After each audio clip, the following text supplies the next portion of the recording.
Baik, Assalamualaikum warahmatullahi wabarakatuh. Di sini kami dari kelompok 4 akan mempresentasikan hasil diskusi dari kelompok kami mengenai prosedur penanganan hewan akibat bencana alam. Adapun anggota kelompok 4 yaitu terdiri atas 1, ada saya sendiri Erika Trisetia Utami dengan NIM akhir 009, kemudian ada Amber Wulandari dengan NIM akhir 039, Eka Dian Pratiwi dengan NIM akhir 066, Vina Aprilia Rahmadanti dengan NIM akhir 136, dan Haida Diah Masna dengan NIM akhir 147. Baik, selanjutnya adalah materi. Yang pertama yaitu berkaitan dengan dasar peraturan penanganan hewan akibat bencana alam. Penanganan hewan akibat bencana alam ini diatur dalam Peraturan Pemerintah Republik Indonesia Nomor 95 Tahun 2012, yaitu tentang kesehatan masyarakat veteriner dan kesejahteraan hewan, bab 4 pada pasal 100 sampai dengan pasal 107. Dalam peraturan ini, penanganan hewan saat bencana dilakukan melalui beberapa penanganan. Yang pertama yaitu penanganan hewan akibat bencana alam pada evakuasi hewan. Evakuasi hewan ini dilakukan terhadap hewan sehat dan hewan sakit yang masih memungkinkan disembuhkan yang berada pada lokasi bencana alam yang tidak memungkinkan untuk kelangsungan hidup hewan. Pelaksanaan evakuasi hewan dilakukan dengan memperhatikan prinsip kebebasan hewan. Hewan dievakuasi pada tempat penampungan sementara, di mana tempat penampungan sementara ini ditetapkan oleh bupati atau wali kota. Kemudian evakuasi hewan dilakukan di bawah pengawasan dokter atau orang yang memiliki kompetensi di bidang kesejahteraan hewan. Kemudian penanganan yang kedua yaitu penanganan hewan mati. Penanganan hewan mati ini dilakukan dengan penguburan atau pembakaran. Penanganan hewan mati akibat bencana alam dilakukan di bawah pengawasan dokter hewan. Kemudian yang ketiga adalah penampungan sementara. Penampungan sementara ini dilakukan dengan memperhatikan prinsip kebebasan hewan. Untuk pemilihan tempat penampungan sementara ini harus memenuhi beberapa persyaratan. Di antaranya yaitu yang pertama ada berada di lokasi yang aman, kemudian tersedianya fasilitas air bersih, pakan, dan obat-obatan, tersedianya tempat penampungan untuk hewan sehat yang terpisah dari hewan sakit atau cedera, kemudian mudah diakses oleh tenaga relawan dan tenaga kesehatan hewan. Selanjutnya akan dilanjutkan oleh rekan saya. Terima kasih Erika. Selanjutnya saya akan menjelaskan penanganan hewan saat bencana dalam hal pemotongan dan pembunuhan hewan. Pemotongan dan pembunuhan hewan dilakukan terhadap hewan yang tidak mungkin diselamatkan jiwanya dan pada hewan yang perlu dihentikan penderitaannya. Pemotongan dilakukan terhadap hewan yang dagingnya dapat dikonsumsi oleh manusia.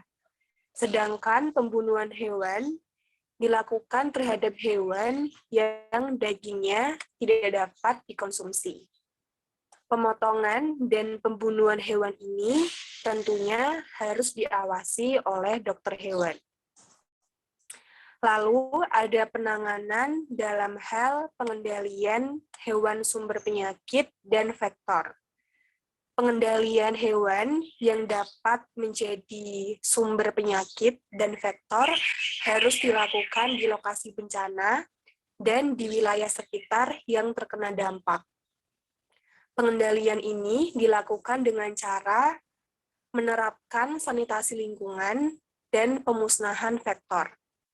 Penanganan hewan akibat bencana alam dapat dilakukan oleh menteri atau kepala lembaga pemerintah non-kementerian, bisa juga oleh gubernur, bupati, atau wali kota sesuai dengan kewenangannya. Next. Selanjutnya, ada tahapan upaya perlindungan satwa di wilayah terdampak bencana. Ada 3 tahapan, yaitu tahap prabencana, tahap tanggap darurat, dan tahap pasca bencana. Next.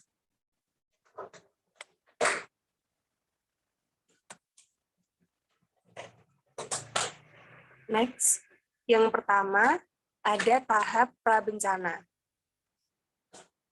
Tahapan yang pertama, yaitu tahap prabencana, atau biasa disebut mitigasi.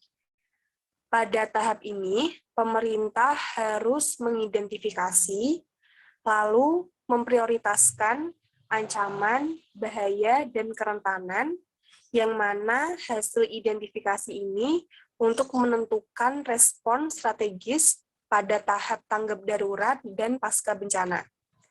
Tahapan ini mencakup persiapan rencana tanggap darurat, mempersiapkan logistik, mempersiapkan tempat penampungan, dan mempersiapkan personel terlatih serta dokter hewan. Selanjutnya, untuk tahapan tanggap darurat akan dijelaskan oleh teman saya. Baik, terima kasih Ambar. Tahapan yang kedua yaitu tanggap darurat. Tahap tanggap darurat ini membutuhkan respon cepat guna menyelamatkan satwa liar saat terjadinya bencana. Hal terpenting dan yang harus segera dilakukan dalam tahapan ini yaitu menyelamatkan satwa dan menangani kerusakan serta dampak langsung akibat bencana. Pada masa tanggap darurat, pemerintah harus menyediakan kebutuhan dasar satwa sebagai respon segera atau immediate response seperti air, makanan, tempat penampungan, evakuasi, dan perawatan medis. Untuk tahapan selanjutnya akan dijelaskan oleh teman saya. Baik, terima kasih Dian. Selanjutnya ada tahap pasca bencana. Next. Tahapan pasca bencana salah satunya meliputi proses pemulihan atau recovery yang kadang memerlukan proses yang panjang dan dapat memakan waktu hingga 5-10 tahun atau lebih. Proses pemulihan melibatkan proses restorasi dan konstruksi. Proses tersebut bagi satwa liar berarti apakah mereka akan kembali ke habitatnya atau tidak. Selama pemulihan yang panjang berjalan, pemerintah harus menyediakan tempat perlindungan atau sanctuary bagi satwa. Kemudian selanjutnya akan dijelaskan oleh teman saya. Selanjutnya, upaya penyelamatan satwa wilayah terdampak bencana dilakukan terdapat 3 hal yang harus dipertimbangkan menurut Apriani pada tahun 2022. Yang pertama adalah pemerintah harus menginformasikan kepada masyarakat tentang risiko ancaman serta risiko evakuasi satwa liar saat terjadi bencana, sehingga masyarakat bisa bersiap dan mengetahui bagaimana menghadapi satwa liar dalam situasi bencana. Yang kedua adalah sumber daya seperti peralatan dan logistik harus tersedia bagi petugas penyelamat untuk membantu mereka mengevakuasi satwa liar. Yang terakhir adalah diperlukan badan khusus yang merupakan bagian dari pemerintahan dengan didukung penuh oleh dokter hewan dan rehabilitator atau penyelamat satwa liar yang terlatih dan berlisensi. Berikut merupakan daftar pustaka yang kami pakai untuk menyusun PPT ini. Sekian presentasi dari kelompok kami. Terima kasih. Assalamualaikum warahmatullahi wabarakatuh.